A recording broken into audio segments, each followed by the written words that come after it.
And we're live here Sunday, May 16th, 2021. We're free to not wear masks when you watch this show because that's where we're at in the thing. And this show has been proven to be 77% effective if you listen to the show once. If you take second notes by downloading second time listening, it comes up to 93%. We're going to talk, as always, on Sunday about waiver wire and what's out there. It's not the most exciting week in the world. A lot of the guys that we liked got moved into the plus 50% and above range. You should check for those guys first before you talk about some of the guys that we talk about. Often each league has its own individual character, and some good guys get dropped. Like, for instance, in one of my leagues, a guy that's owned in 98% of all leagues, Bobby Dahlbeck, got dropped by me because I chose to drop him. And I know I've seen in leagues, I've seen Dylan Moore and Ryan Mountcastle and a lot of these guys that are a little bit underperforming at the beginning of the season. And you check those guys first. So we're going to go through that. I promised before, I was going to say, I wanted to talk about the no-hitter thing. And, today we probably have been 8 days without a no-hitter in baseball. One of our longest stretches of the year. Kind of jonesing for another no-hitter. But, the story is, of course, how Madison Bumgarner didn't get a no-hitter because he only pitched 7 innings a game. Because, that's the way the rules should be. Because, if I'm coaching, Little League Baseball and little Johnny throws 7 innings, no-hit game, striking out 11, allowing only 2 walks, and he comes to me and goes, Coach, aren't you proud of me? I threw a no-hitter. And I say, no, you didn't, son.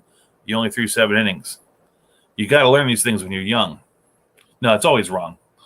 Everyone kind of knows that if you pitch every inning that you can, that you're allowed to, and you don't allow a hit, it's a no-hitter. But things changed. Before 1991, there's a whole generation that grew up thinking that this weird rule we live under is what we have. But the reason we have this weird rule is because of the New York Yankees in 1990. Late in the season, a scrub pitcher by the name of Andy Hawkins did the unthinkable by throwing a no-hitter. It was tied.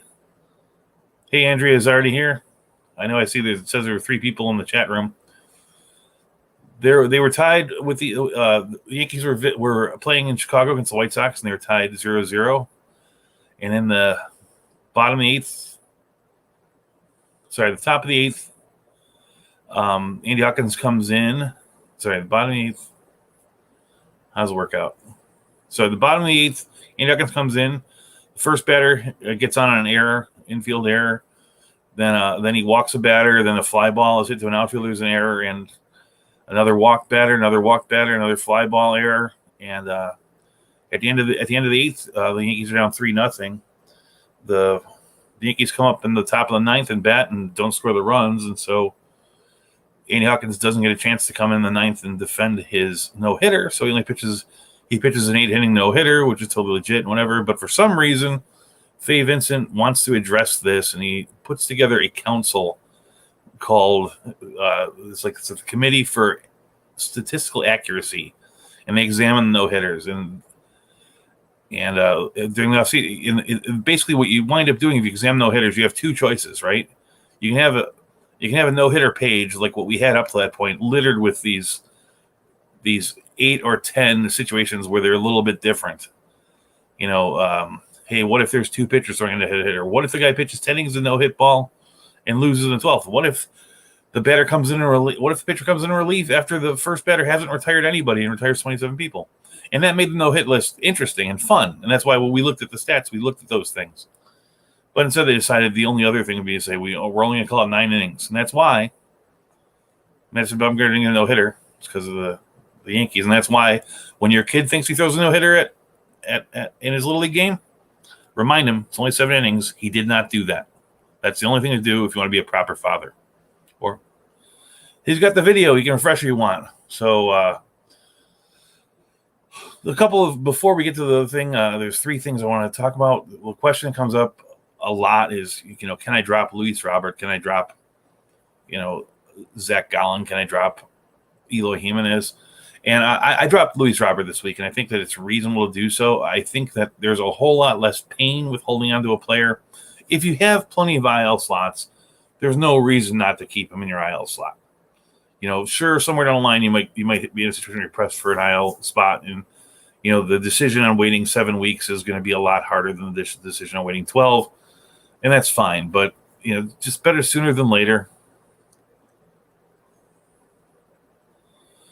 I have a Facebook user responding to my 7 inning no period. Yeah, if you pitch every inning that you can, and the truth is, the record book was much more fun when you had those little asterisks. I mean, think about it. One of my favorite ones is, you remember when Tyler Skaggs, the pitcher of the Angels, he died, and they had a commemorative day? And how many of you guys remember that on the day that they commemorated Tyler Skaggs' death, they threw a no-hitter? Because they didn't. Tyler Cole came in and pitched 2 innings, and then Felix Pena pitched to the 7. And yes, they let him no hits over the 9 innings. But part of the ruling of the statistical accuracy is that you can't have a multiple pitcher no-hitter. So whenever you say Madison Bumgarner did not get a no-hitter, you are effectively crapping on the grave of Tyler Skaggs. Remember that part. Apparently some people are having a little difficulty with the video. There is a little thing where it's a lag. You kind of got to wait till the video starts, then refresh. And so that's why I tried really hard to start at 12 o'clock noon on the nose, which I did do. Well, back to Luis Robert. Yes, you can drop Luis Robert. I did. If you have space for him, you keep him. But the truth is, if you can pick up a halfway decent player, especially like in 12-team redrafts or even 15 redrafts, that player is going to give you more better stuff over the course of a season than a month or 2 of Luis Robert. It might be a little different in a head-to-head league. We have a playoff format because you might want to have Luis Robert around, but if you really don't have space and you can't afford to drop anybody, if you're in a team, if you're in a league with a very shallow bench,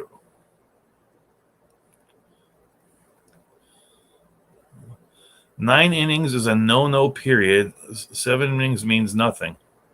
Well, then, Facebook user, you're wrong about that. And that's it. You have both, broken the hearts of children playing Little League across the nation, crapped on Tyler Skaggs' grave, and made all the rule book, made all the record books in baseball a whole lot less fun. And if that's what you want to do, that's your prerogative. You get to have that kind of opinion. But, it doesn't make you any less right, any less wrong. Anyway, you're better. If you need to cut him, you need to cut him. He's not going to do somebody any good for at least 3 months, probably 4. And with that much time off, he's going to need probably a week to ramp up somewhere in the minors. What you're going to get from other players is going to be better. Then the other question was, the big call-up of the week was Jarred Kelenic. And in most leagues that I play in, he's already owned because he was drafted. In many leagues, you play with a rule that says that a player cannot be bid on or picked off the waiver wire until he's made his debut. So a player like Joey Bart, you could theoretically pick up because he played last year. But a player like Jarred Kelenic, who had not played, is not available. If you're making a fab bid, I think Jarred Kelenic's worth. You have a bunch of fab, and basically you get to pick. There's only going to be a handful, 6, 7, 8, maybe a few more in AL and only because of the trades of players that are really worth a lot of fab. And I'm not guaranteeing that Jarred Kelenic is, but all signs point to it. And you make the decision whether this is the one you want to drop your big guns on. Otherwise, you're just going to be picking up a lot of little pieces here and there. All right, I'm going to have to get to this here. The Facebook user says it's defined by this. Yes, it was defined in 1991 because Faye Vincent thought that New York getting credit for a no-hitter after 8 innings, even though everybody in the world knew that what Andy Hawkins did was a no-hitter, he wanted to discredit the Yankees because he didn't like them. It was a personal thing. It's like, no, not everyone in the world. Everybody who ever existed prior to 1991 did not think about no-hitters the way we do. Just like everybody who ever existed prior to 1973 thought the DH was weird. And there's very few of us out there. I mean, I was only 4 when they brought the no-hitter in. Sorry, the DH in. It's like, it's just you were told in 1991 to believe this. And then you believe it, even though it makes no sense. What do you call a game where the other team gets no hits? You can't even say that. It's like, well, if they allowed 1 hit, I would call it a 1-hitter. But because they allowed 0 hits, I can't call it anything because the rule book in 1991 was changed arbitrarily for one thing. Anyway, I'm going to get off that for because that's a little. I'm going to hide that now, and I'm going to get back to. Here's the one interesting thing. I sent over a couple of things, and we might talk about it even more.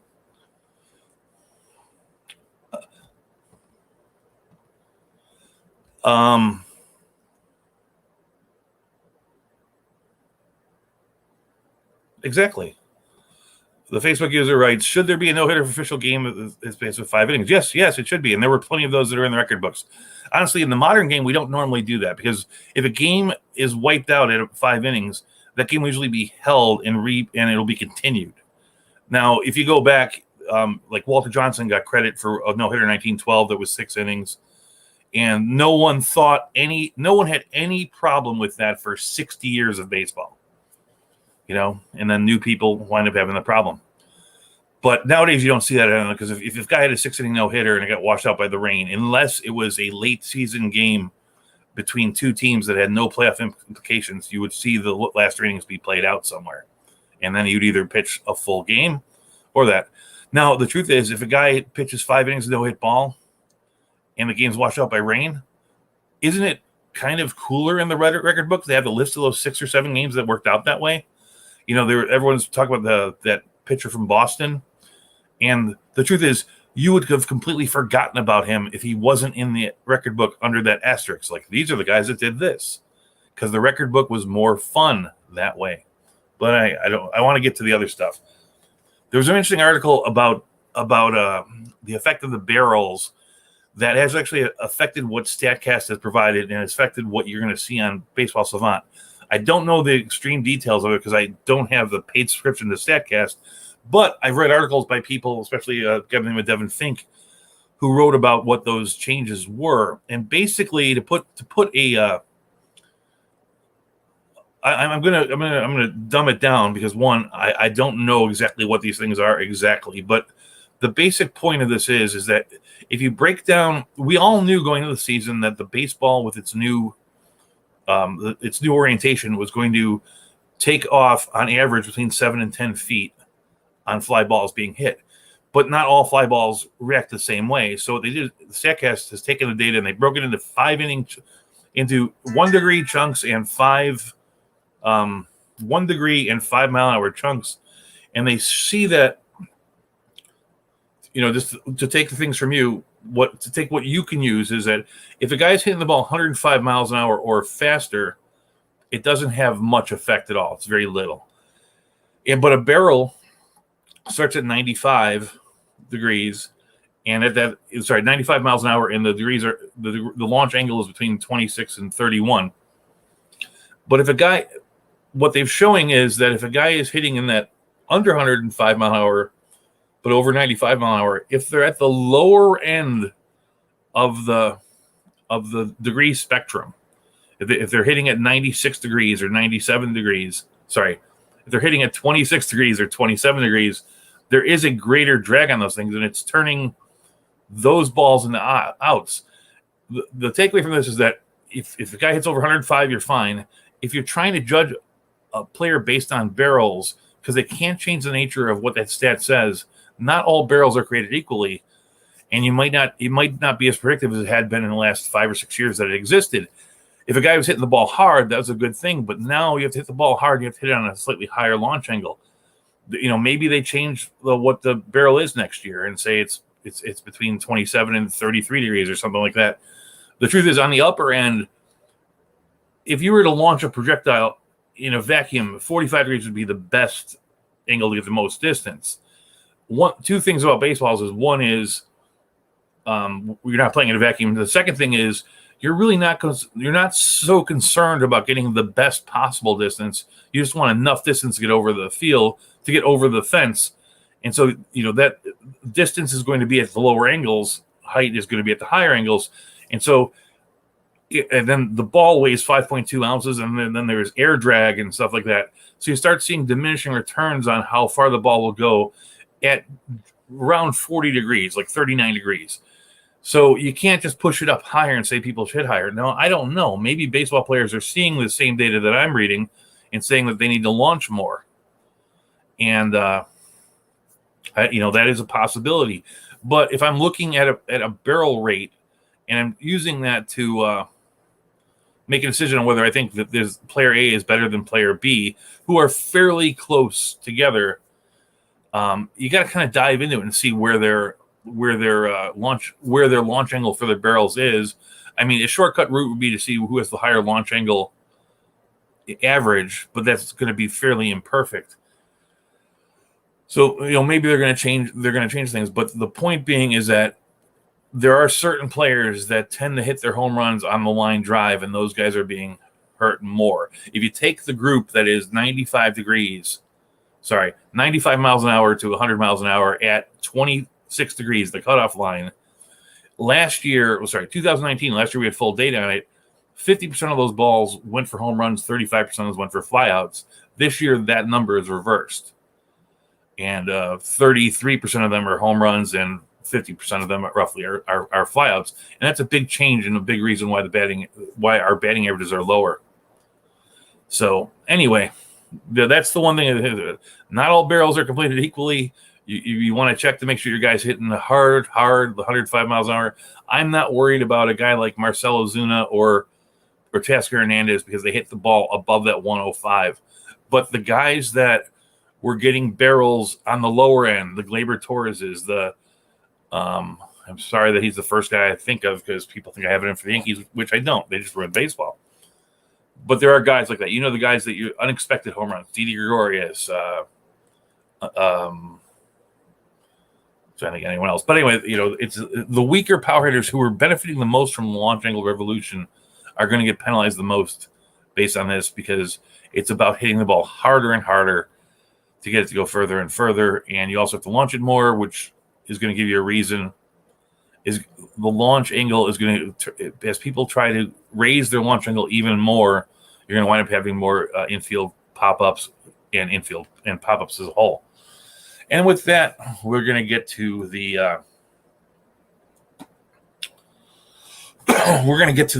waiver wire. I decided after last week that when I said I was going to combine shortstop and second base together, I'm also going to combine third base and first base because there's a lot going over. And I feel for the people that make these kind of rankings because you feel compelled to rank somebody every week, even when there isn't a great player there. And in my book, I want to give you 3 options at each position because I don't know what's available on your waiver wire, and I'd also want to give you 5 options in the outfield and maybe more than that at starting pitcher. And with closing pitchers, it's basically just guys that can get saves, so it's not that big of a deal. But I'm going to start with outfield now. I will give types of recommendations. There are like the hard and fast recommendations. They're the good enough recommendations, and then there's the do it for now or just get by because that's all that's there. And you might be in a situation where you need that. So I'll tell that directly. So let's start with the outfield. Ronald Acuna is day-to-day with ankle injury. He missed the X-rays he got were negative, but he missed Friday, Saturday, and he's scheduled to miss today. At least he's not starting. A.J. Pollock returned to the lineup for the Dodgers on Friday after being out with a hamstring injury, and he re-injured that hamstring and running bases and is likely to head to the DL. The Cubs' Ian Happ returned from the IL on Saturday, which kind of bothered me a little bit because he hasn't been very good, and it looked like there was some low-end goodness that was coming out of the Cubs offense with players that aren't really thought of that much, the Matt Duffys and the Jake Marisniks of the world. And the more players that are healthy, the more time is going to be messed up there.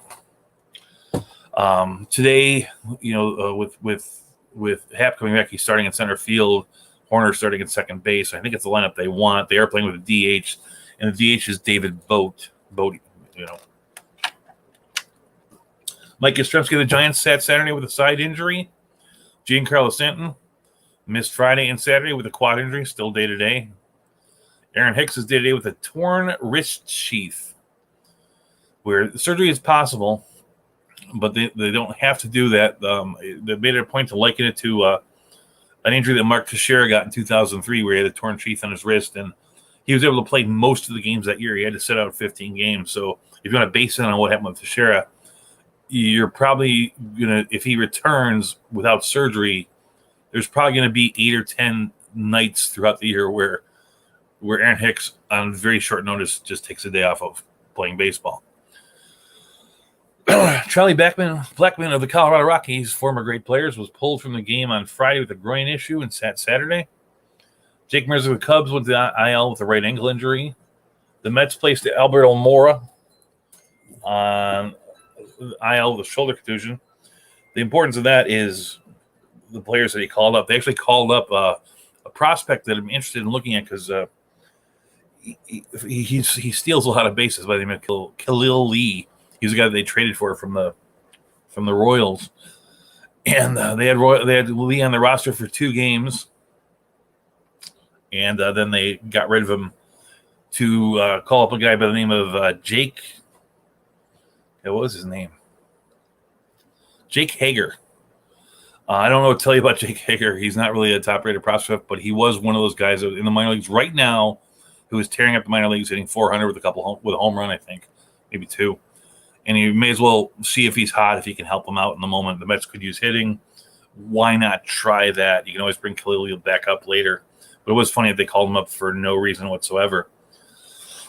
In Minnesota, Luis Ariz returned to lineup on Tuesday and started batting leadoff. Christian Yelich is slated to rehab Friday in Nashville. I didn't check how he did. In Atlanta, they activated at the end of the week both Ender Inciarte and Guillermo Heredia, with Inciarte starting in center field, with Christian Pash going to IL with a right hammy situation. Brian Buxton was cleared to throw, strength conditioning, and expected to hit in the batting cage early this week. Brandon Nimmo was sent to rehab in Syracuse, but apparently he's had a setback out there. And Baltimore outfielder Anthony Santander was sent to Bowie to rehab on Friday. The big news was, of course, that the Jurick Clinic was called up, and the Mariners optioned Taylor Trammell to Tacoma. Colorado Ramiel Tepper was sketched on Friday with a right thumb issue, though he's back in the lineup today. Joey Gallo sat Friday with a hamstring issue. He's back in the lineup on Saturday. The Diamondbacks traded Trace Thompson to the Chicago Cubs. He's an outfielder. I believe he's the brother of the Thompson kid who plays basketball for the Golden State Warriors. I probably should know who that is. But he's a guy that's been talked about for a number of years. I don't know what the Cubs want with him. I guess they want to corner the market on mediocre outfielders. Gregory Polanco was active by Pittsburgh, and no one cared. The Mariners, the Diamondbacks recalled Nick Heath from Reno. He's not a very good player, but he's one of those guys that's fast. You might be able to sneak some stolen bases there. Tommy Pham has been getting in the back lineup with the COVID issue going through San Diego, and he hasn't been doing much with his opportunity. He's one of those guys that doesn't hit super hard barrels and doesn't hit super high barrels. And so he part of his is that he might be caught in that grouping. Everyone's getting healthy in Cincinnati. The only guarantee once everyone's healthy is that Castellanos is going to play in the outfield. They have too many players: Walker, India, Senzel, Nakin, Akiyama, all of them who I like on face value based on their talent. But who knows who's going to get the playing time in there? And Senzel, of course, missed a couple games with injury just right here. It seems like they've been leaning Naquin as being the second guy there. In Miami, the center fielder Lewis Brinson, who looked like he was kind of showing a little of the stuff that we always thought he might have, is dealing with a left hand soreness. So the last 3 games, Magneuris Sierra started in center field for Miami. Odubel Herrera is the center fielder for Philadelphia Phillies, no matter whether you want to like it or not. He started there this last 9 games. Steven Duggar in San Francisco has started 10 of the last 11 games in center field. I know there's a lot of injuries that's causing that, but he's the guy going there. The Cleveland center field, the last 6 games, is that they've played Luplow there once, Jimenez there twice, Harold Ramirez there 3 times. That's a bit of a mixed bag too.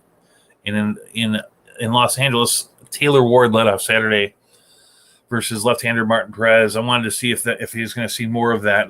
Taylor Ward is the guy who benefited the most from Albert Pujols leaving the Angels. And even though he's not hitting very much, there's a track record in his minors that says that this could be a pretty decent player. He's a guy that could hit. He's going to be on my soft recommendations if you're looking for somebody in the outfield in a deep league.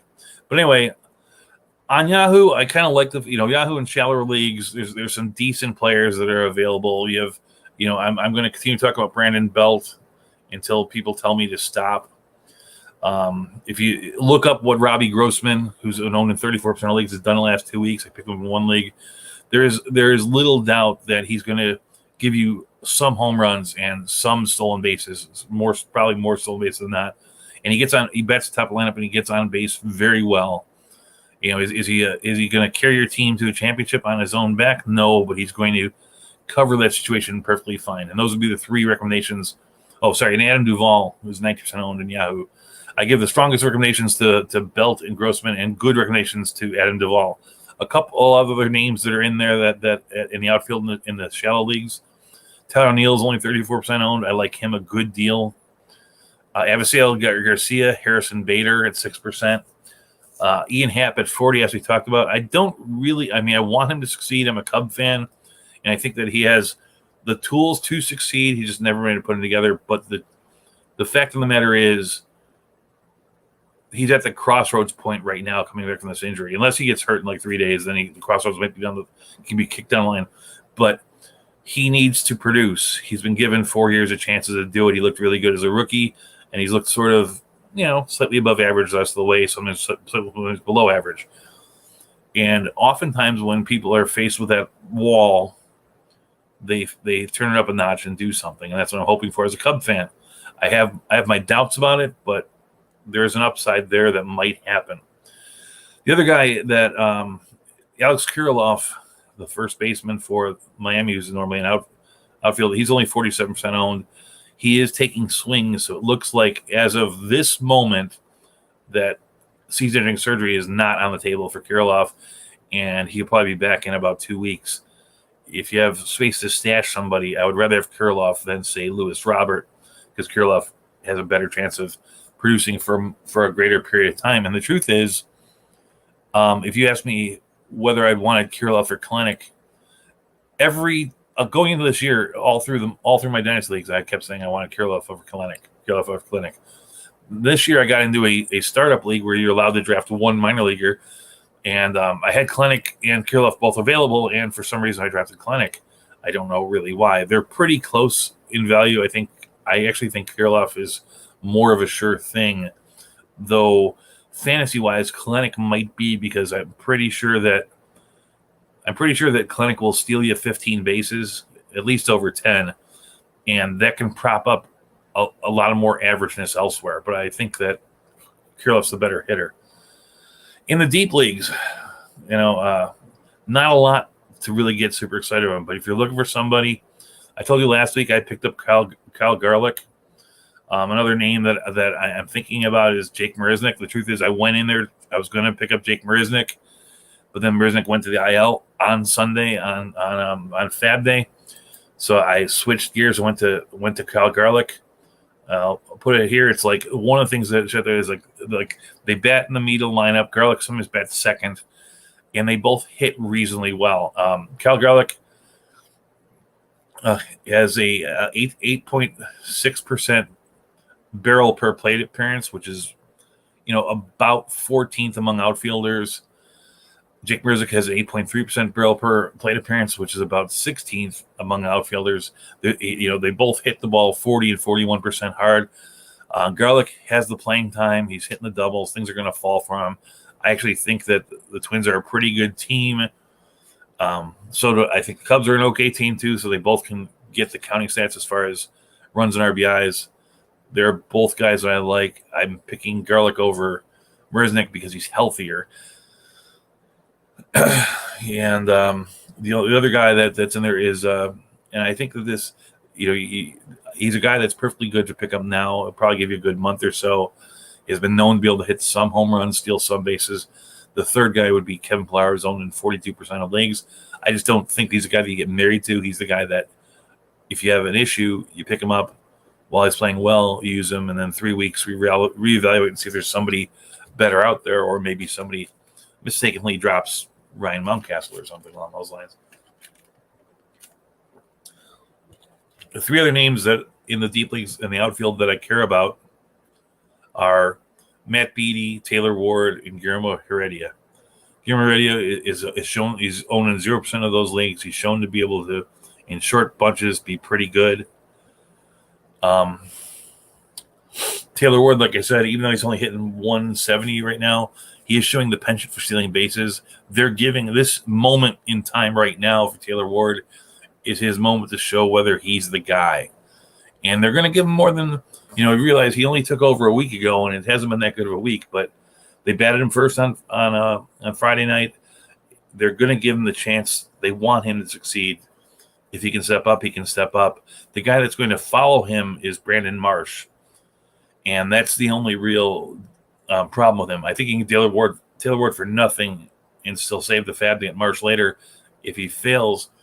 And like I said, this is I hate the fact that this is a guy that you're picking up for nothing, hoping to strike it rich, realizing that there might not be much there. He did hit 288 last year without any home runs. The year before that, he played a little bit, showed a decent amount of home runs per at bat, but didn't have the average to go along with it. If you can put the two together, much like what we're seeing from Tyler O'Neill this year, there could be a pretty good player there. But there's no guarantee, and there's no guarantee it'll happen the next 2 weeks, except that's where there's there. And then Matt Beatty, who, as long as people get hurt, the Dodgers actually went and traded for Yoshi Tsutsugo and signed Albert Pujols, so they're definitely hurting for players. I think Beatty will continue to play, but realize that at the time when they get fully healthy, which may very well not be for 2 months, Beatty will be resigned and probably even be sent down to the minors. So those are my outfield regulations. In shallow leagues, Brandon Belt, Robbie Grossman are for sure. Duvall is close. Tyler O'Neill is close. There's a couple other names. In NFBC type things, the only guy that I can really say that I'm backing is Cal Garlick. It's not a guarantee, but of that grouping, he's a guy I personally chose. There are things to like about a couple other players, but these are very deep league only plays, and there's anybody you pick up is a bit of a crapshoot. There's going to be a percentage chance that they succeed or fail. These guys are on the situation where you're looking at like Taylor Ward has a 20% chance of being successful. Matt Beatty has a 35% chance of being successful when he plays. Kevin Pillar, 30%. There's 70%, 60% chance, 80% that they're not going to be, but that going into it, so you don't have to make a lot of fab on these guys. Yeah, they're talking in the chat room about some of the closers, which I'll get to at the end. That is the last thing that I do. There should be specified rules for no hitters, and I would mandate a minimum of 9 innings. Well, I just don't say it like I if you pitch every inning of a game, of a legal full game, what do you call that? If it's not a no hitter, it's like that. It's all he could do. And I don't understand why there'd be no hitters. Like there were a lot of these games that weren't 9 innings before.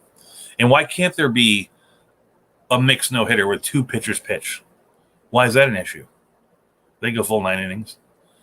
It's just because this group called the Committee for Statistical Accuracy decided they wanted to screw with all of baseball records on something that was very, very one thing. I mean, these kind of odd things that we do in baseball, like we count cycles, we count 4 home run games, we count, no hitters, these kind of things. We count, immaculate innings. These odd little statistical quirks are what makes baseball statistically superior to all the other sports. You don't, it's like what do they have in football? Like the 200-yard rushing game.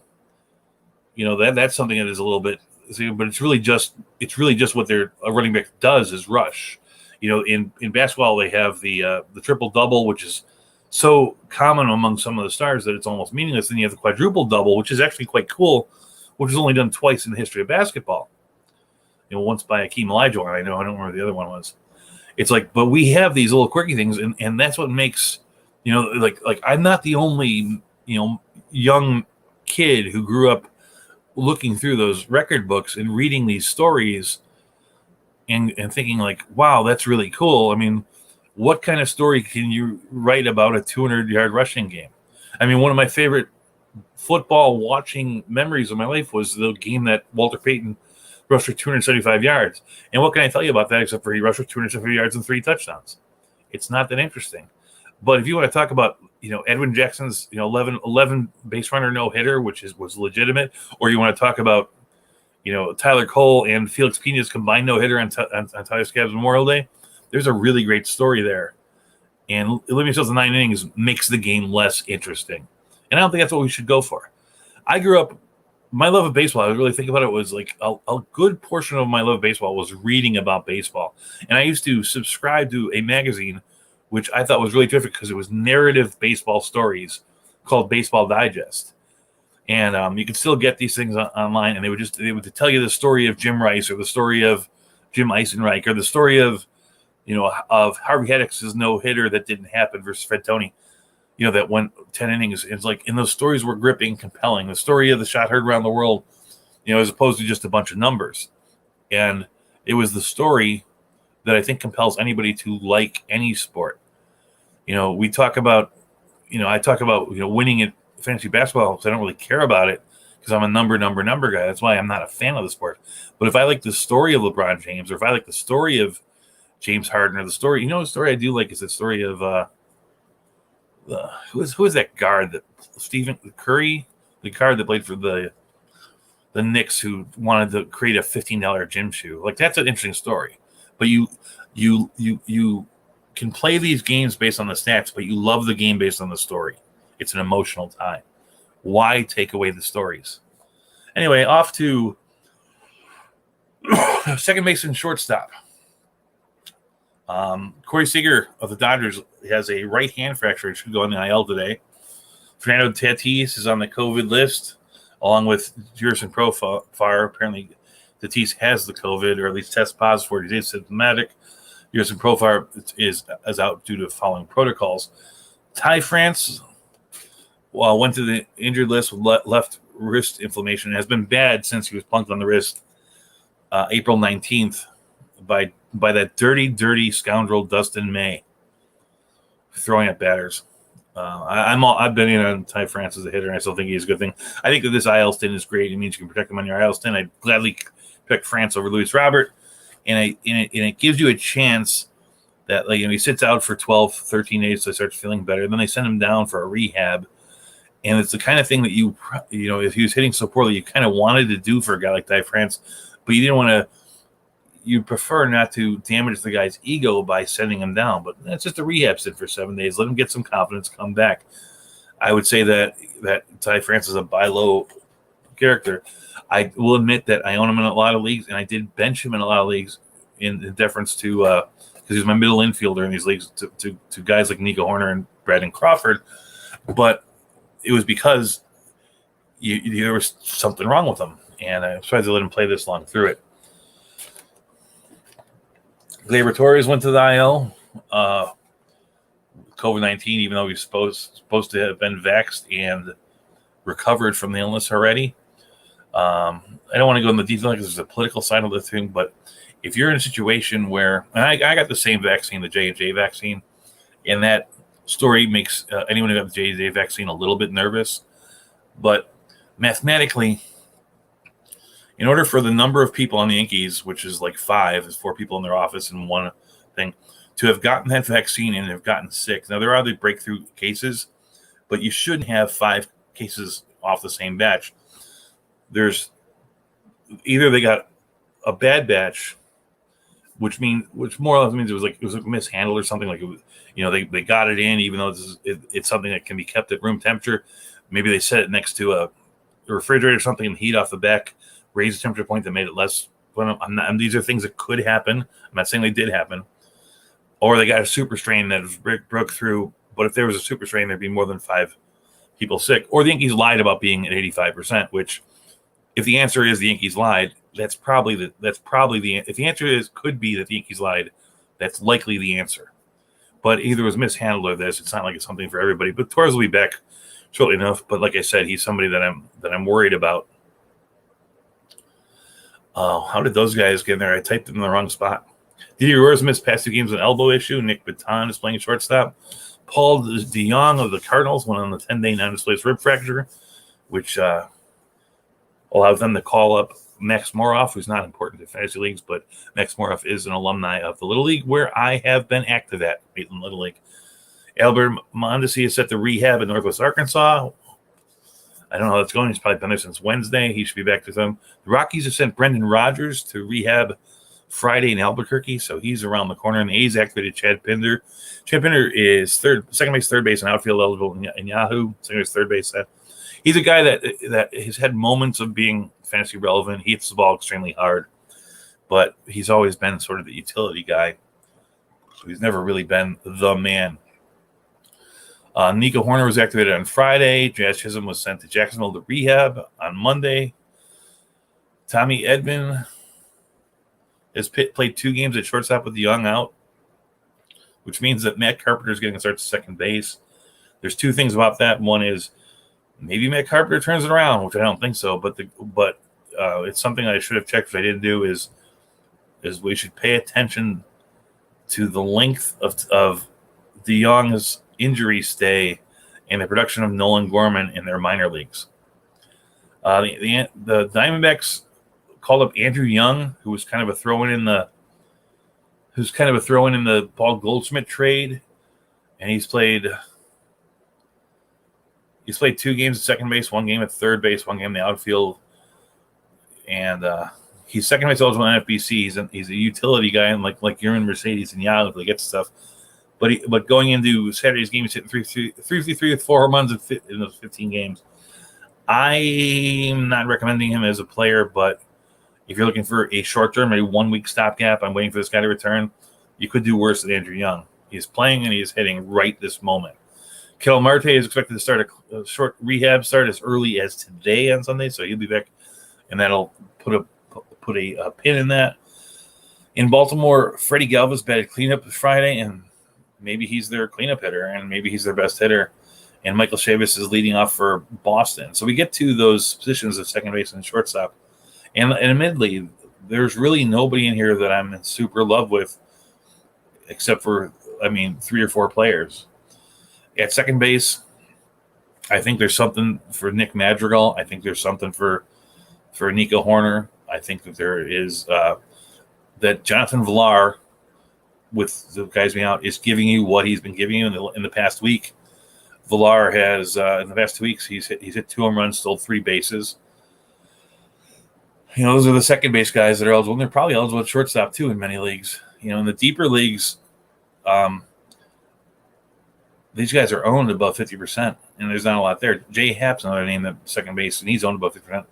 You're really kind of scraping the bottom of the barrel there. I think that Pet Faleka, who's 0% owned, Baltimore's a hitter, not crazy about it. Nick Baton is the first guy they're going to in Philadelphia when anyone needs a day off or somebody has a type of injury. At a number of positions, he's 5% owned. I would probably I really like what the Giants are doing, and hell, they're the best record in baseball. And Donovan Solano began rehab last night. He was a guy that starting the season was going to be their 4th batter.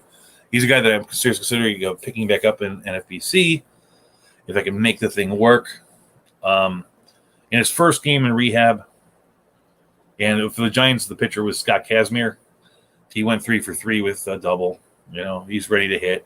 And I think that their best team has belted first, Solano at second, Crawford at short, and Longoria and LaStella playing third in some manner. LaStella's hurt, so that's not really a big worry, but I think that Solano go.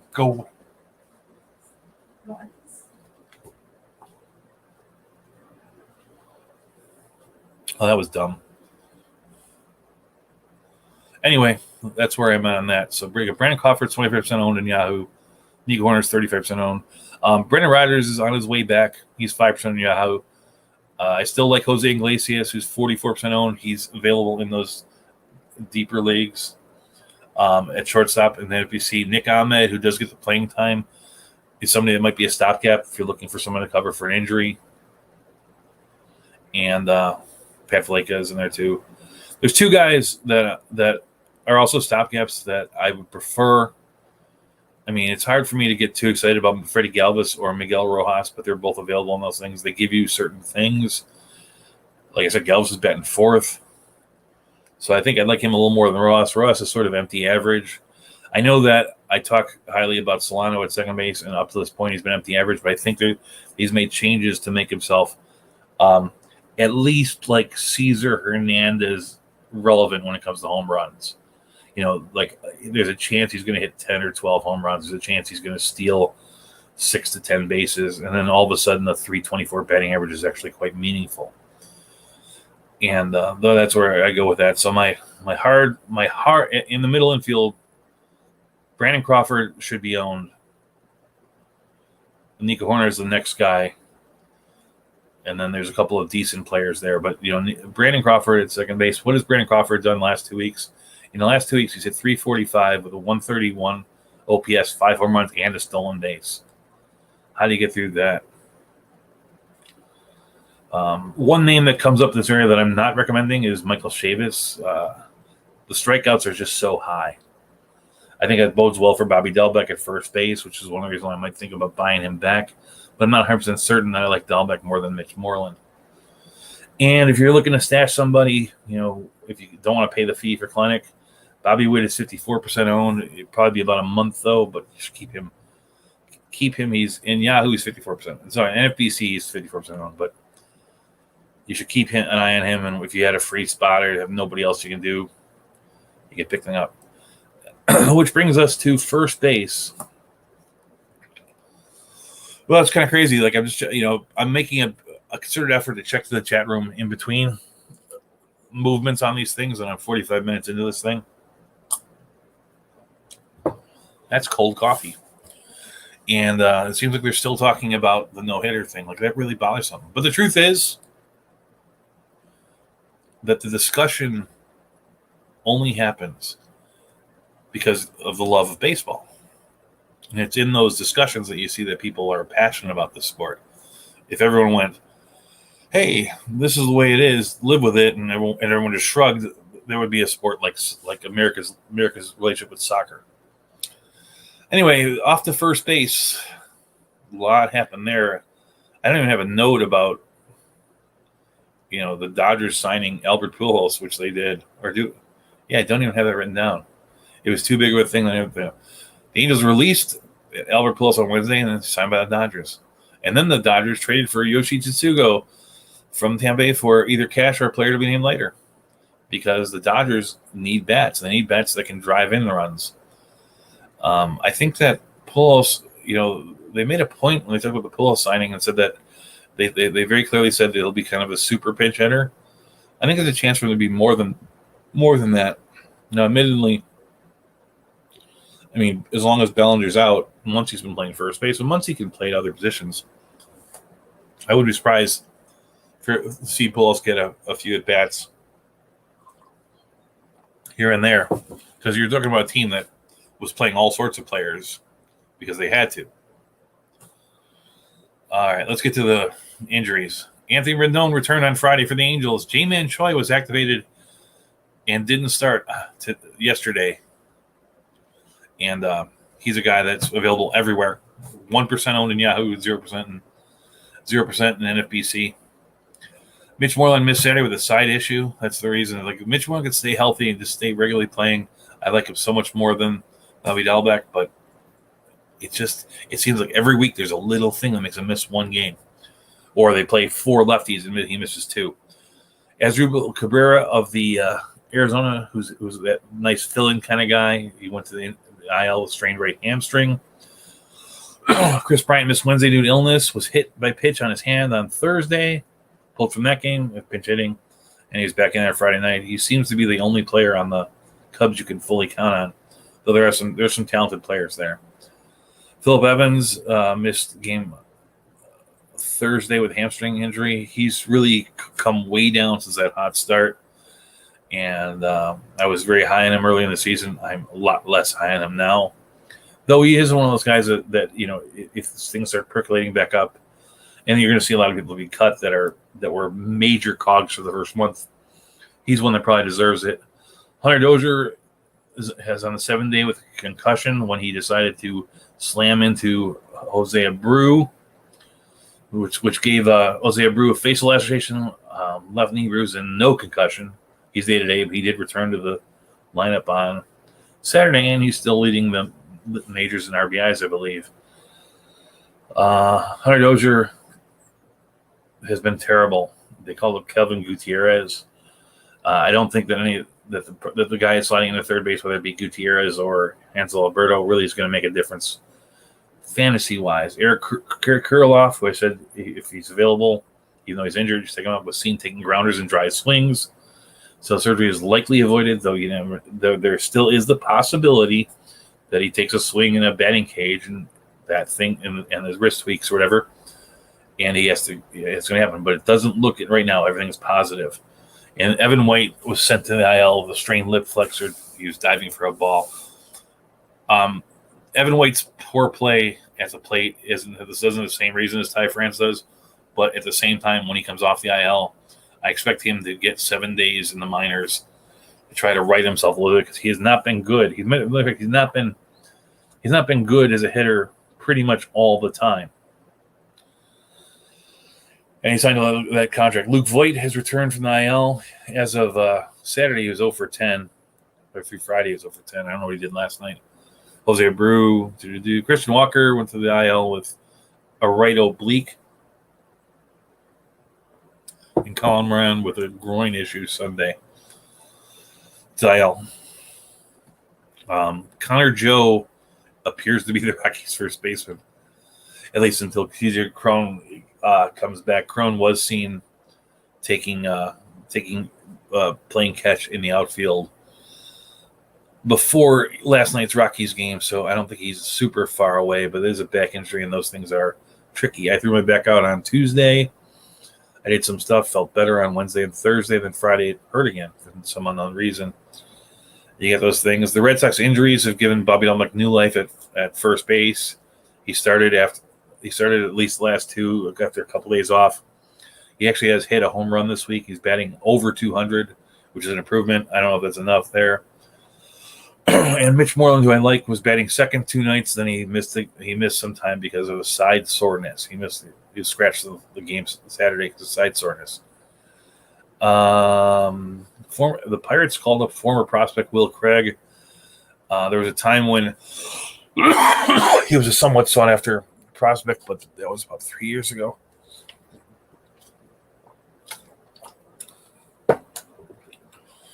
And that's it. Here we go. Who do you recommend here? Well, I'll be honest. Outside of Nico Horner, who's third base eligible in the Iowa leagues, there's nobody I really like. Say you got to go out and get these guys. But there are guys that you might use.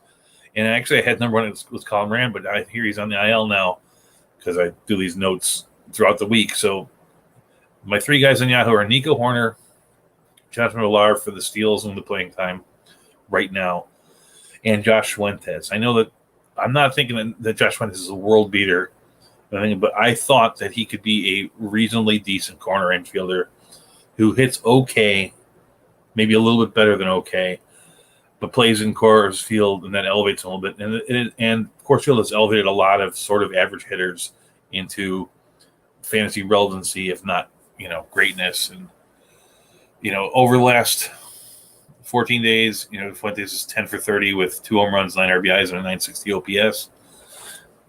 That's nothing to the soft chat. As long as he's playing and he's playing in Coors Field, he's worth rostering if you need help at first or third. Is he a starter if everybody on the team is healthy? No. Also, Connor Joe, we said, is playing first base for Colorado. It's kind of a crazy. As of Friday night, he was 6 for 19, which isn't the crazy thing about him because he really has hit no home runs. But he's walked 12 times, which means that in his first whatever game that was 5-6 games as first baseman, he has an OBP over 500. I think it's a guy that, I'm not saying he's definitely NL only gold, but just an interesting thing. Will Craig is 1 for 7. He did hit a home run in his first major league at bat. I'm not recommending him. In the NFBC side of things, I still like Charlie Culberson, who's getting the majority of the bats with Brock Holt in Texas. He's 0% owned. Matt Duffy of the Cubs is 20% owned. Hanser Alberto is 0% owned. I'm going to say in Yahoo, it's going to be Fuentes, Villar, and Horner. And FBC, it's Fuentes, Culberson, Duffy. Two guys that might be available in your leagues at third base. In NFBC, Yandy Diaz is 59% owned, so he might be available in your league. In Yahoo, Dylan Moore has dropped down to 60% owned, and he plays a number of positions. And he's heated up the last couple of weeks. He's been fairly useful, and he's a better player than what he showed in the first month. So those are guys you might look for there. My season is toast. Matt Hooper says, my season is toast. Why would you say that? I mean, it's only 6 weeks in. Do you have a 10-week playoff? No, I don't know what. It's a long season. Don't give up on it. What happens is like sometimes a guy gets hurt. I had Luis Robert get hurt. He's been a theme of this show and the show before, and he is irreplaceable, right?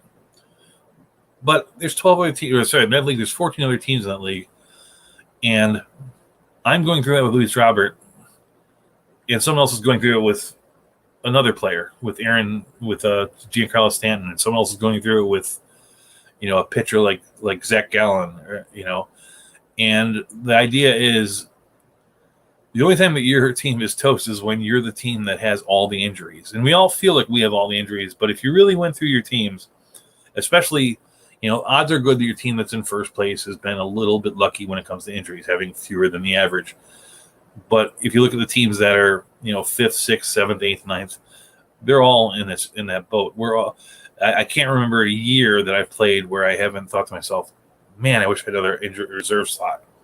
Because I don't play in any leagues that have unlimited. And I do play in leagues that are fairly generous with 5 at times, and I still need more. You just keep going through it. Like whatever, you're in a downturn right now. It's been 6 weeks into the season. Other guys are going to go through downtown. In the TBI league, going through the first 3 weeks, I was in last place. And literally all I did was cut my players, then pick them back up. I didn't really sign anybody new outside of closers. I was able to pick up Dolis and Kennedy and Valdez. So the save part is something I did on the waiver wire. But now I'm in 4th for 5th place with 91 points in striking distance. Because I had a bad week I had a bad couple of days out of my pitching staff. I'm waiting for the other teams to have their bad weeks because no one's going to have a perfect pitching staff. Especially when you have to roster 8 players. Just do the right thing, follow the steps, watch the waivers. Don't second guess yourself. Hell, in a roto league, if you're really frustrated, put your best lineup in and walk away from it for a week or two. Except for maybe stop in just with injuries and say, I'm done with it. You'd be surprised if you drafted well, your team's going to recover. There's sort of an ebb and flow to roto, and this is way too early to make those kind of judgments. So, everybody here at the Legends Network is rooting for you, Matt Hooper. And if there's anything that we can do personally, I mean, we're friends on Facebook. My Twitter is out there. You can send me messages. I'll talk you through anything I can do. Though I won't promise. I promise I won't be frustrated from time to time, just like you are. But don't give up at 6 weeks. I mean, like if you're 1-5 in a head-to-head league, you're going to play 22 weeks, right? So if you go 500 the rest of the way, that's you're 7-7. So you'd be 8-13, which probably isn't good enough. But if you're a little over 500, the truth, in most cases, if the league is relatively spread through, like I play in a dynasty league where now admittedly it's 16 teams, and so 8 teams make the playoffs. But 500 record has always made the playoffs in that league. If it was 6 teams making the playoffs, 2 games over 500 would make the playoffs. And so, you don't have to be perfect this way, but as easy it is to go 1-5, it's just as easy to go 5-1. And the other thing I would say is,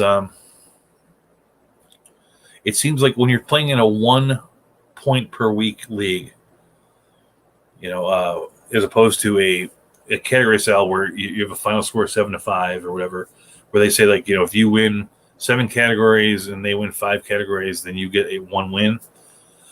You can specialize your team in such a way that with relative ease to make your team a little bit more functional. There are things that, like for instance, you could completely punt on stolen bases to have more power on your team, because power gives you more structure toward runs, RBIs, and home runs. Obviously, on the pitching side of things, a lot of people think about just going for the getting the saves, which is one way of going about it, but they're a little harder to find. But you're in a situation where if you have 9 starters a week, if you start 9 decent pitchers a week, odds are good you're going to take wins and strikeouts from the player who's starting seeding, of course, to him the saves category, and then you're fighting it out on the WHIP and the ERA based on how good the players are and how bad they are. So, on any given week, you could be anywhere from, on the pitching side, on a 5x5, you could be 2-3 to 4-1. And then on the batting side, you don't need to as well, just eke out the win. And so you can restructure your team such that you get certain wins, like, versus other things. And,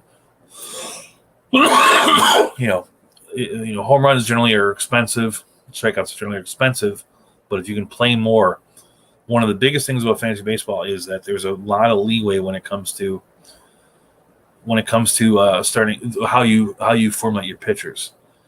And I'm in the league where I'm dead last in strikeouts because I've been playing 3 relief pitchers. Not because my pitchers have been that far off the normal, but there are teams playing 8 starting pitchers because their thinking is they don't have a closer right now. Someone will become a closer in the future, and they'll play them when they can. My thinking is, if I have closers right now, when these guys go away, I'll start playing more starters, and we don't know where it's going to wind up. But it's very easy to fall behind just on structure. I don't want to dwell a lot of time on catchers because catchers generally stink. Yahoo does have Omar Narvaez, who I consider in that group of 10 catchers that should be started in every league. He's only 39% owned. I know he just came back from IL, but that's the one guy to name. I do like Mike Zunino, and I said that a couple weeks ago. Mike Zunino has pushed over 50% NFBC. And William Contreras is another player that is available in a lot of leagues, and he's going to catch and he can hit a little bit. I don't think he'll hurt you on the average side. These aren't the world beaters types, but Omar Narvaez gets my full-throated recommendation as catcher on Yahoo. In FBC, Elias Diaz, not hitting that well, but he's the primary catcher in Colorado. So there's something to think of.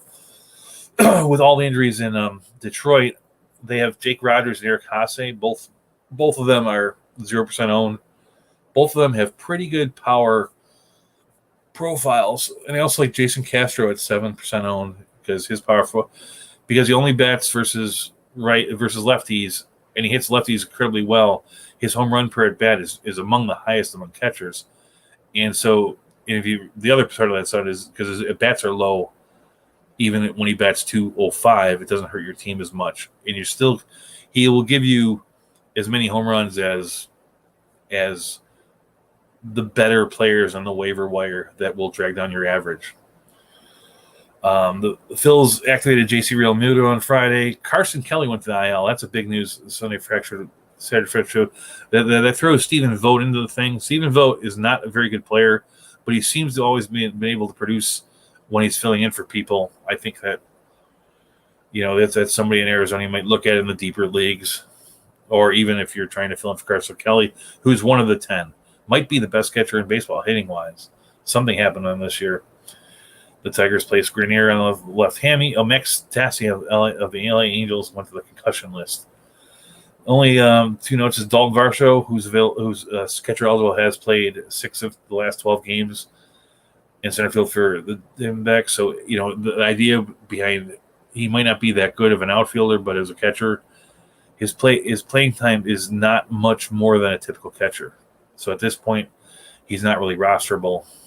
And it looks like because of his bat, the San Diego Padres are leaning more toward Nola than Caratini.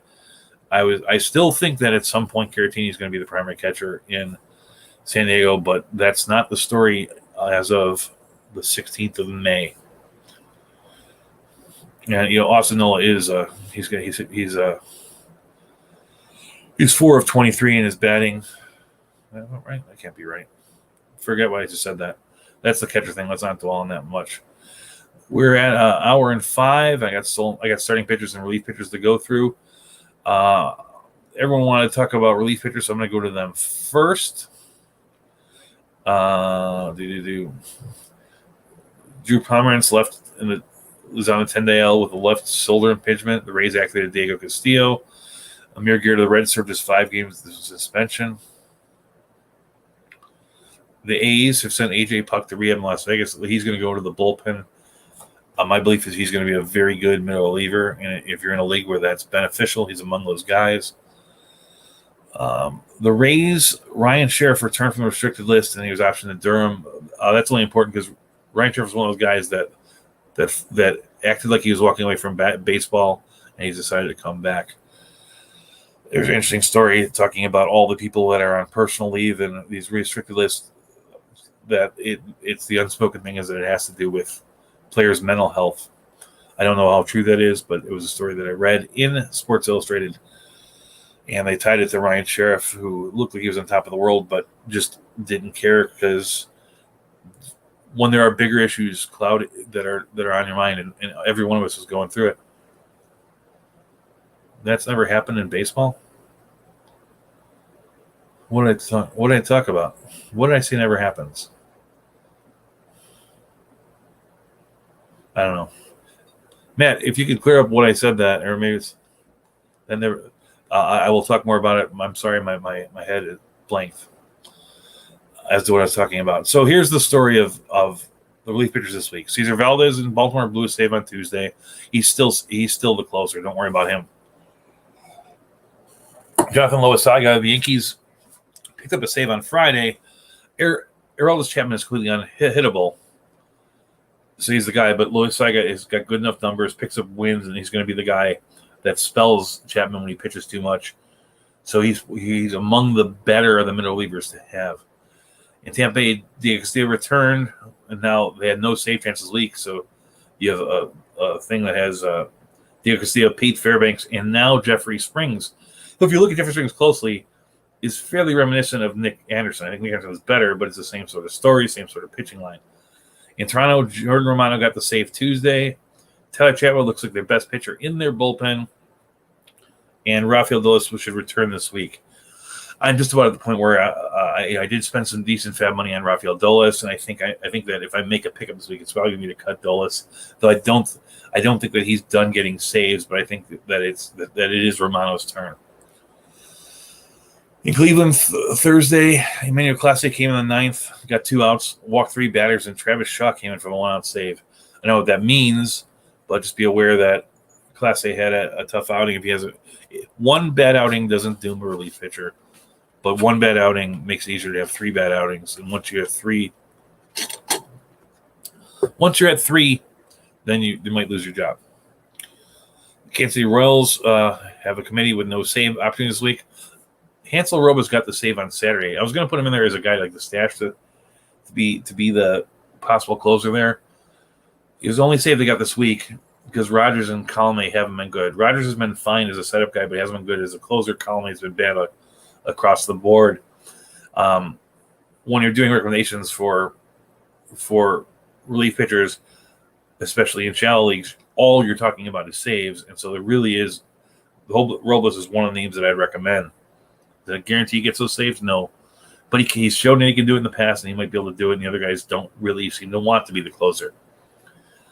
Diekman in Oakland got all 3 opportunities over Trevino. He blew 1, converted 2. Seattle is still giving the ball to Rafael Montero. He's got one save, one blown save.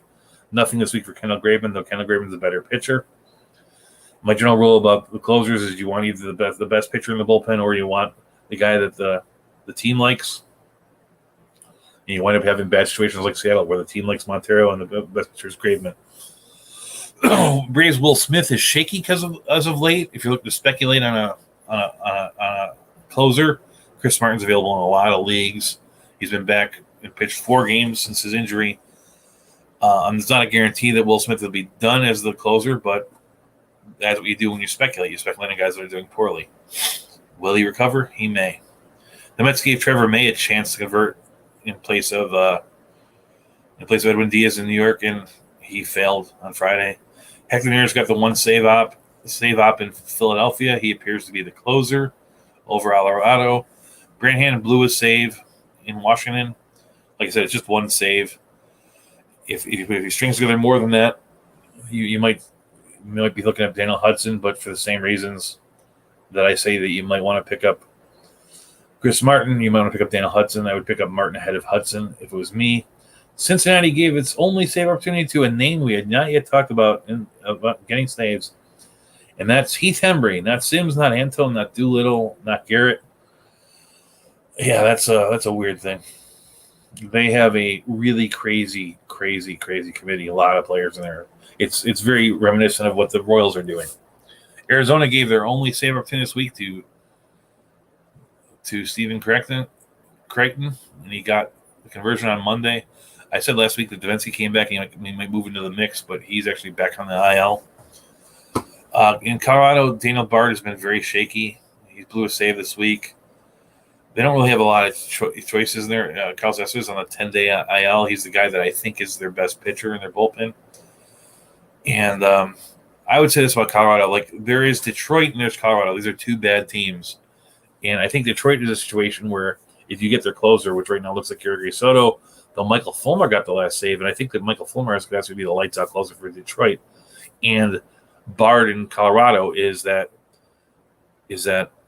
Colorado tends to have these high-scoring games when they win, and the more runs that are scored, the better chance there's going to be separation in the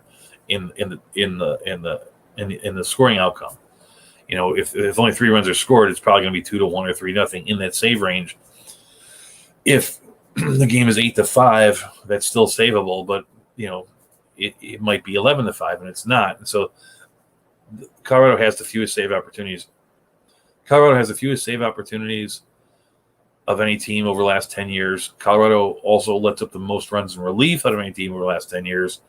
I'm not saying it's always the closer letting up those runs, but there's always, you know, how many times have you seen the Colorado game, the starting pitchers leave the game and it's 3-3, and then you wake up next morning and the game is 11-8.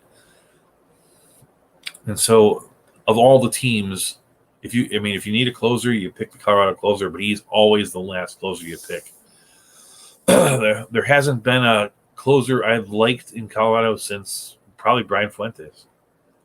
Well, maybe Hudson Street was decent for a year, but it's been quite a while. They have to do a lot of things right, and the big thing they have to do is convert the saves, the opportunities they get. They don't have. You can be a good closer in Cincinnati with 4 or 5 blown saves, you know. Because that means you converted 31 of 36 chances. If you blow 4 or 5 in Colorado, that means you got 23 of 28. It's not a lot. And Jake Mcgee is a weird thing because it seems like every 4th outing out, he has a shaky outing. They did give their first save to Taylor Rogers on Wednesday in San Francisco, but McGee's still the guy there. He did get 2 saves this week. I own him in a league, so I understand the pain in that. So in Yahoo, anybody who gets saves is the guy. And right now, I'm looking at the Michael Fulmer, Gregory Soto, and Hansel Robles. I think Robles has the best path. Fulmer has the highest upside. Fulmer and Soto both are SP eligible, which is kind of nice in daily leagues. In NFBC, Doolittle has 1 save of the Reds. He's 49% owned. Michael Fulmer is 34% owned. Jeffrey Springs of the Tampa Bay, that is 32% owned.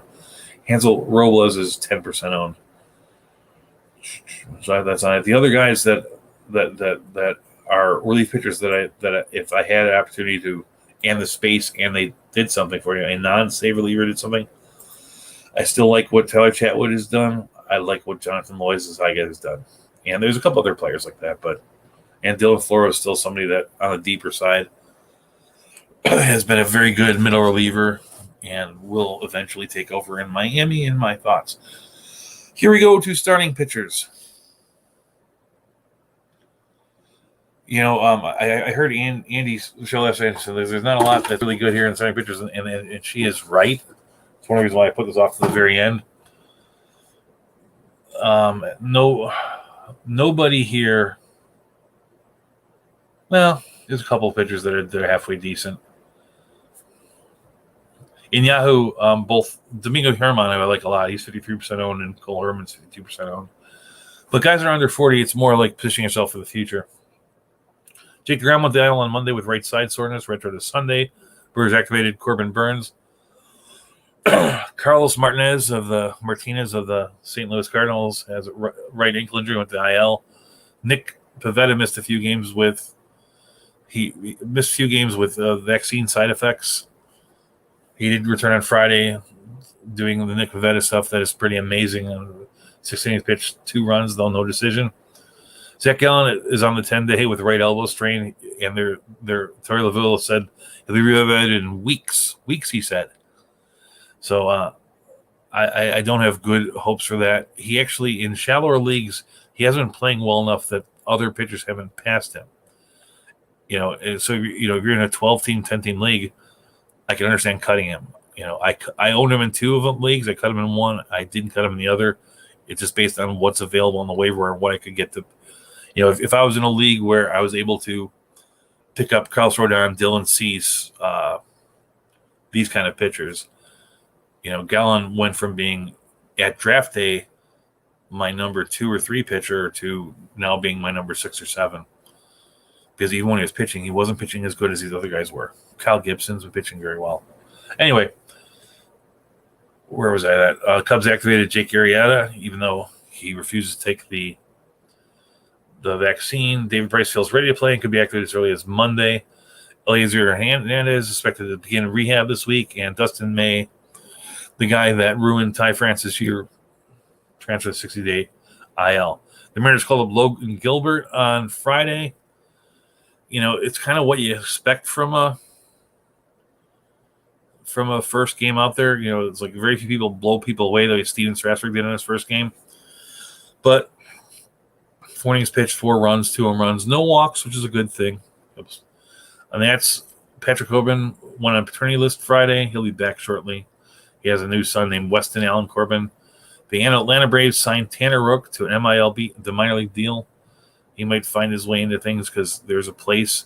The problem with the Braves pitchers is, Charlie Morton has been bad. And they're very young, and they don't eat up the innings. Rourke might be able to eat up innings, which would be a positive thing for them. Daniel Lynch, the prospect of the Kansas City Royals, was optioned after 2 starts. And the A's recalled once touted SP Patrick James Kaprelian, formerly of the Yankees. He pitched 5 innings, allowed 4 hits, 3 walks, but he only allowed 1 earned run. So he's definitely somebody to watch. The A's have a tendency to make even average pitchers like Chris Bassett relevant. I'm going to start on the deep side. In NFBC, there's 2 guys that I'd want if I had the roster space. Admittedly, I don't think I do, but there are more predictions of things that are coming in the future. Like number 1 is David Price, who's 42% owned. Number 2 is Jake Odorizzi, that's 32% owned. Beyond that, there are 4 pitchers I think could give you something. I think it's about time to say that Martin Perez is not that bad of a pitcher. He his last 2 games, he's at 2.55 ERA. He hasn't won, but he strikes out about 1 per inning. If you're in a situation where, in a 15-team league where guys are rostering 8 starting pitchers, I have little doubt that this guy is, what would that be, in the top 120 pitchers, right? Starting pitchers.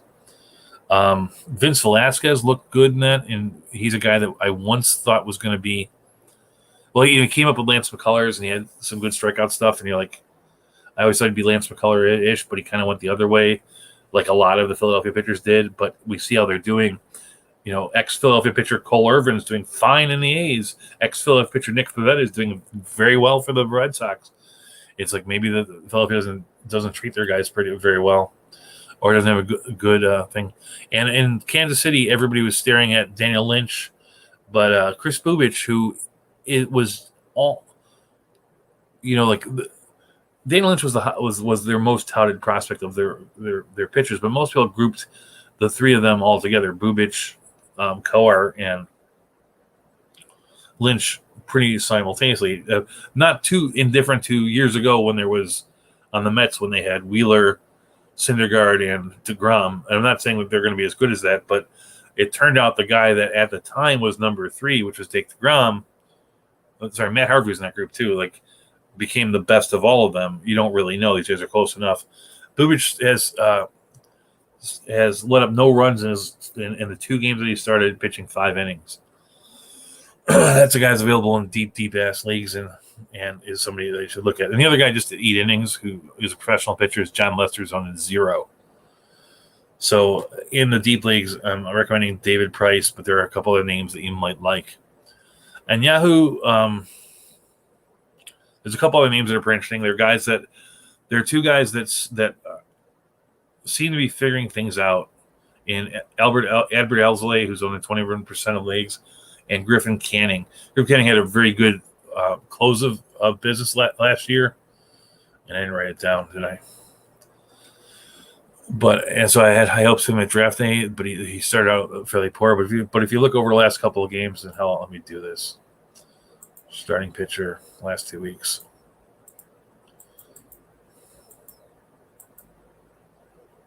Because we're nearing the end. This is the end, the beautiful friend. The end. Right.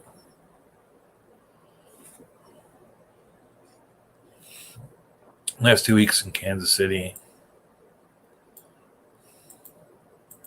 Who am I talking about? Alzolay and Canning. Okay, not Kansas City.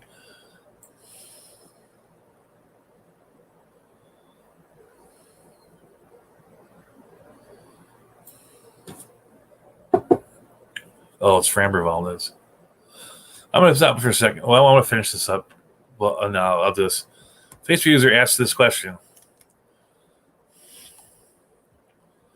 How would you rank Valdez and Carrasco at this point? I'm going to assume it's Framber Valdez because, well, he's a starting pitcher. There he goes. There is some belief that Framber Valdez is the best pitcher in Houston, and Carrasco is pitching in New York. And I think that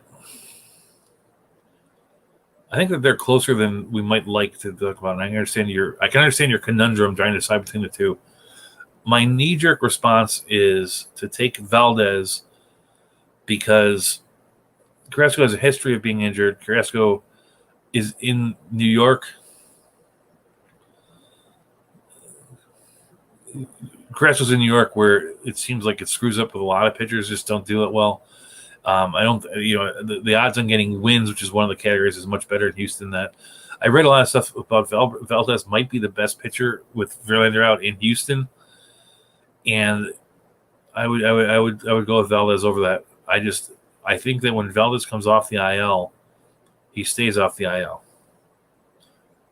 and when it comes to pitching, Carrasco probably will strike out a few more than he will, but overall, I think Valdez will do. The Framber will do better, and that is what I'm saying. A lot of my recommendations on starting pitchers is pick up these guys like David Price, like Jake Odorizzi. Guys are in my one big league. Luis Severino is not owned, and I think he's somebody that I know he's still July, but somewhere in there I'm going to pick him up.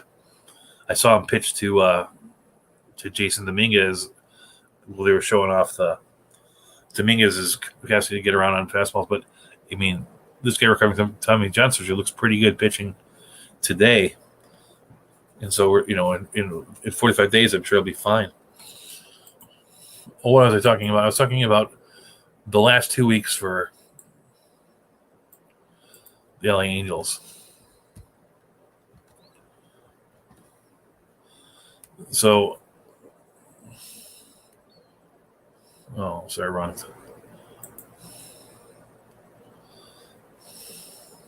So Griffin Canning, in his last 2 starts, he's pitched 11.2 innings, got 1 win, struck out 11, so it's basically a strikeout per inning, with a 2.31 ERA and a 1.46 WHIP. You can go back to May. Go back to May 1st. He just pitched versus Boston, with a 3 ERA, which means he let 2 runs in 6 innings, striking out 7. He's got a little bit of an issue with the walks on side, but most of what he had is, he just had a bad start. And, now he's had 3 good starts in a row: Seattle, Dodgers, Boston. The same is true for Alzolay of the Cubs, which I didn't write this down.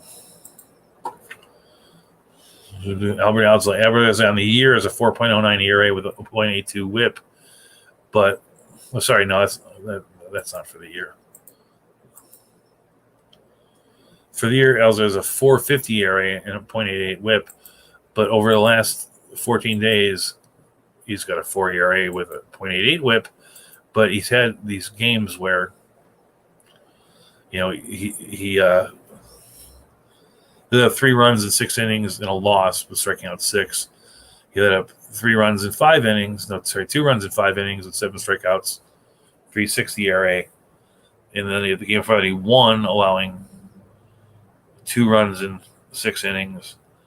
So it seems like there's been a strategic improvement, and he's a guy that I would consider there might be some real upside. Hey, I got to thank you. Well, you're welcome. For answering the Valdez or Carrasco question. I do have this thing about, I believe that this is one thing before you make any move. The caveat is, I believe that when you're playing fantasy baseball, you should play with guys you like versus guys you don't like. And I do have I try to be as objective as possible, but I have some biases against New York teams. So generally, I tend to discount those guys. Don't get me wrong. I said that Dick DeGrom was before the season. I thought he was the best pitcher in baseball, and he probably is. And I like guys on the Yankees, and I don't let that stop me. But there's that sort of, in the pitching realm, there's these 12 or 15 pitchers that I think are really, really good, and then you have that area from pitcher 20 to pitcher, probably 60 or 65, where they could be good, bad, indifferent, and I would prefer to take the guy that's on a team I like or a player that I like versus a player I don't like. So sometimes I'm a little bit more down on those guys than I should be, and it's not like I'm a big fan of the Astros, but I think they're the better team. So you have those 2 guys there. Dane Dunning of the Rangers has pitched fairly well. My problem with him is, I don't know if he pitches enough over the course of the year, but you're looking for a stopgap. He's not a bad player. 2 guys that are a little bit more veteran that have moments where they look really, really good are Rich Hill of late, Yusei Kikuchi of late. If you roster these guys both will have the occasional stinker thrown into their situation. Rich Hill stinkers are bad in the sense that he will have when his stinker comes up, it'll be like he lets up 5 runs in 2 1/3 innings, and then he's injured for a while. And usually Kikuchi, on the other hand, he'll throw a 1-hit game, and he'll throw a 3-run game, and then all of a sudden he'll have a game where he pitches 6 innings, lets up 6 runs, and then he'll go back to the normal. But there's a little bit of a thing where on that, Nick Pivetta and Adam Wainwright, and of course David Price, 2 guys that are under 50% owned that I'm a little wary of, just because of I do not believe in Robbie Ray. I understand why you'd pick him up, because he is definitely, of these guys that I named, if I had to pick who would get to 10 strikeouts the fastest, Robbie Ray would be the number 1 or number 2 behind Rich Hill. But the other stuff around him just isn't very good. And another name is at 46% owned is John Gray of the Rockies, and he seems to be doing it. And the Rocky team, it's like I can't remember last time I comfortably rostered and started a Rocky player. If you have space in your lineup, I know that about 2 years ago, I had Herman Marquez on my team, and I faithfully didn't start him when he played at Coors, and he turned out to be a very good pitcher for me. John Gray seems to be pitching better at Coors for some reason. I just think it's one of those the danger factor. Like I don't like to draft players that make me nervous to start them. Just give me somebody else. Give me Kikuchi. Give me Canning. It's like I know when I'm not going to start Canning. Give me Nick Pivetta. Anyway, that's it. On the NFB side, the deeper leagues, a couple names besides Price and Odorizzi that are there were Martin Perez, Vince Velasquez, and Bubic and Lester. And that really takes me to the end of this thing. Eliezer Hernandez expected to rehab this week. Apparently, David Price auctioned off his World Series ring to benefit the Players Alliance. He said that he didn't say how much he got, but he felt like he didn't deserve it. And so he's giving it to that. And so that's it. So I'd like to thank everybody for being here today. We've gone about an hour and a half, which is the length of time that we want to go. Matt Hooper has been on here. The Facebook users, whoever they are, Andrea, Mitch, Malpal. It's been fun, and I'll see you. Oh, we have the George Hudson comes up at 6:30 tonight for his Sunday night baseball hour and a half. Very interesting show. I can't really explain it to you. You need to pop in and watch it once. I think if you're under the age of 25, you might not enjoy it, but if you're a baseball fan, especially one with a little bit of a memory of the game, it's a show like none other. Andrea is normally on Saturdays at 12:30, 1 o'clock-ish. Lenny will be back at 9 o'clock, Monday through Friday, doing the thing that he does on the Lenny Melnick Fantasy Sports Center site with the interactive chat room. If you can't catch it there, you can, of course, download it, and it's worth doing. The recommendation I always give on his show is that he reads all the papers so you don't have to.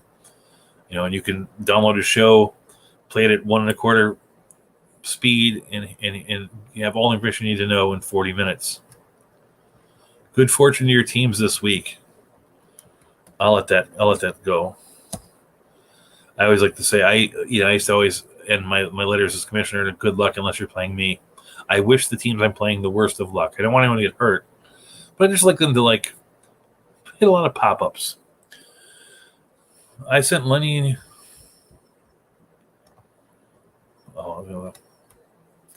And then of course, Monday night is the round table.